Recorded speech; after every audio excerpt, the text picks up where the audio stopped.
رشتوں کے بدلنے کا کیا رونا، وقت تو آپ کی اپنی شکل تک بدل دیتا ہے۔ دوسروں کی خوشیوں کا ذریعہ ضرور بنیں، مگر اپنی خوشیاں جہاں تک ہو سکے راز رکھیں، کیونکہ نظر بد برحق ہے، اونٹ کو ہانڈی میں اور بندے کو قبر میں پہنچا دیتی ہے۔ کسی کے مسکراتے چہرے کے پیچھے حسد اور جلن کو ہم نہیں جان سکتے۔ اکیلے ہونے کی سب سے اچھی بات یہ ہے کہ جب آپ پریشان ہوں، آپ اداس ہوں، آپ کو سننے والا صرف آپ کا اللہ ہوتا ہے۔ اندر کی تیاری خود کرنی ہے، باہر سے تو لوگ صرف ماربل لگواتے ہیں۔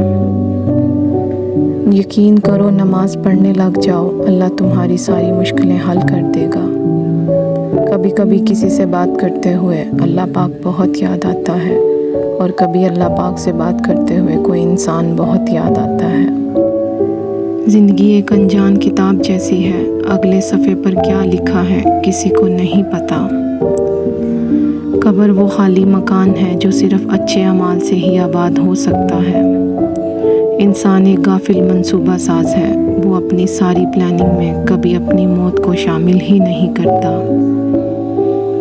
زندگی اس اذان سے شروع ہوتی ہے جس کی نماز نہیں ہوتی، اور اس نماز پر ختم ہوتی ہے جس کی اذان نہیں ہوتی۔ لوگ دنیا کو حقیقت سمجھ بیٹھے ہیں، حالانکہ بنانے والا خود کہتا ہے یہ دنیا سوائے دھوکے کے کچھ نہیں۔ اگر کسی کی تکلیف دیکھ کر تمہیں تکلیف ہونے لگے تو سمجھ لینا تم اللہ کے بنائے ہوئے بہترین انسان ہو۔ اللہ کی عطاؤں پر الحمدللہ اور اپنی خطاؤں پر استغفر اللہ کہنا اللہ تعالیٰ کو بہت پسند ہے۔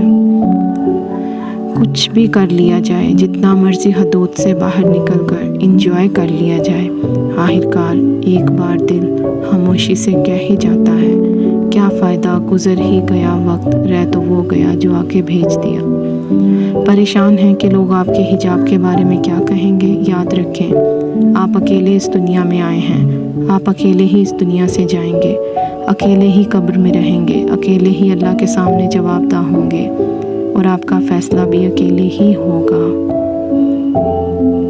اللہ تعالیٰ نے ایسی کوئی بیماری نہیں بنائی جس کی دوا نازل نہ کی ہو، سوائے ایک بیماری کے، وہ بڑھاپا ہے۔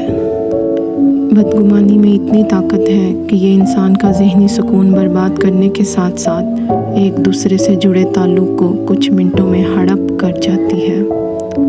اگر لوگوں کو عزت دینا اور معاف کرنا تمہاری سب سے بڑی کمزوری ہے تو تم دنیا کے سب سے طاقتور انسان ہو۔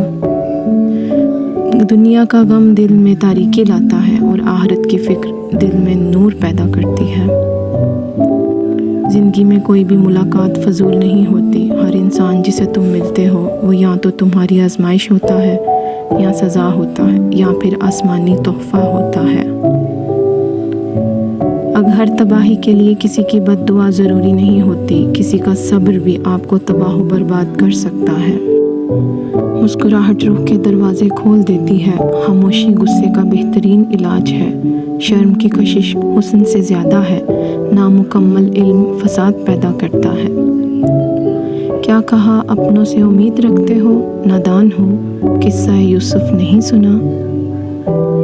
جو کنویں سے نکال کر یوسف کو مصر کے تخت پر بٹھا سکتا ہے، بھروسہ رکھو وہ رب تمہارے غموں کو بھی خوشیوں میں بدل سکتا ہے۔ ہاتھ کی لکیروں پہ نہیں بلکہ ہاتھ بنانے والے رب پہ یقین ہونا چاہیے۔ اپنے رب کے علاوہ کسی سے امید مت رکھو، زیادہ کی چاہت نے تمہیں غافل کر دیا۔ پریشانیوں کا سب سے بڑا اور خوبصورت حل نماز ہے۔ اے اللہ، تیرا اور میرا تعلق ہمیشہ برقرار رکھنا، دور رکھ مجھے ہر اس چیز سے جو تیری یاد سے غافل کر